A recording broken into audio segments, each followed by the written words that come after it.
draga braćo i sestre, pomolili smo se na kraju svete liturgije, pre otpusta u njenom toku, za duše postradalih naših sugrađana, nevinih žrtava, žrtava našeg opšteg ljudskog nemara i neosjećanja za svetinju i odgovornost života kao dara Božjega.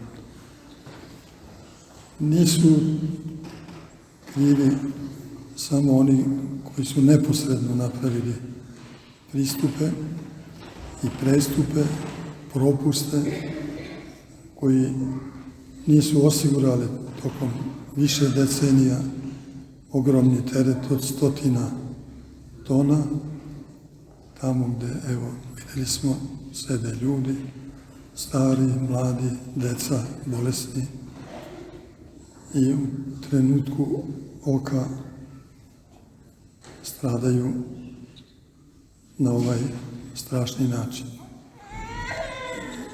Krivica je do svih nas, ako sve što vršimo kao kuluk, kao od bede, sa jedinim možda interesom da li se to isplati i gde sam tu ja. A nažalost, kako duh praktičnog materijalizma, duh takozvanog potrošačkog društva, duh nove epohe, duh nemilosrdnog otimanja i prisvajanja vere da će nam sreću doneti ako što više imamo, pri čemu nam najgori primjer daju upravo oni ljudi koji sebe smatraju vođama naroda i država i sila i koji su napojeni tim smrtonosnim duhom. Ne treba se zavaravati. Izumitelj toga duha je Satana. On je prvi rekao da mu nije dovoljno ono što mu je Bog darovao, a bio je prvi po časti od svih anđela Božjih, najugledniji. Zato je imao ime Lucifer, lučonoša, svetlonoša.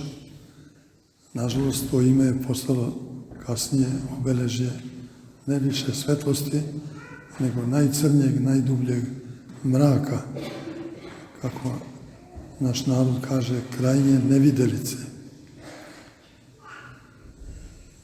I zato, kada svi mi, svako od najmanjega što treba da uradimo u životu, najsitnijega na prvi pogled, do najkrupnijega, shvatimo da to treba raditi kao kada vršimo bogosluženje u hramu.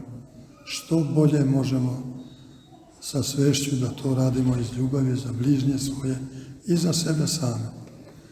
Dokle god taj duh ne zameni ovaj duh, ja sam važan, niko drugi nije važan, ovakve stvari će se, nažalost, ponavljati. Ne samo kod nas, svedoci smo, se to dešava u celom svetu. Zato neka nam to bude tužan, ali važan povod za izmenu našeg stava prema životu i prema našim poslušanjima i dužnostima i delanjima u životu.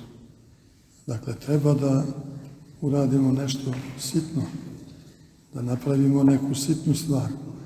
Napravimo je kao kada pravimo za hram Gospodnji nešto što će biti osvećeno za bogosluženje. Tada neće biti toliko ovakvih tužnih slučajeva. Neka Bog ovim nevino postradalim ljudima, našoj braći i sestrama i našoj deci daruje večnu radost i pokoj carstvu svome, a nama neka da duha smirenomlja, trpljenja, trezvenomlja, razuma, odgovornosti i iznad svega ljubavi. Vama svima neka Gospod bude na pomoći u svemu dobrome, na mnoga i blaga leta.